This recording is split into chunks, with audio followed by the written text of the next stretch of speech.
This is the first in a series of videos to document the teardown of my 1964 Land Rover Series 2A.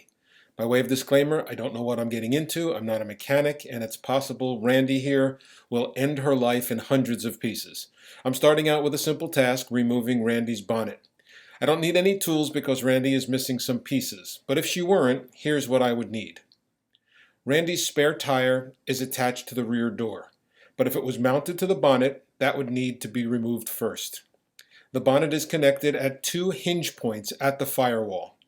The right-hand hinge should have a cotter pin and washer holding the bonnet in place. Randy's is missing, but that needs to be removed. Next, using the bonnet release lever behind the grille panel, lift the bonnet and prop it open with the bonnet prop rod. Remove the cotter pin securing the base of the bonnet prop rod to the bracket's shaft. The prop rod could now be separated from the shaft.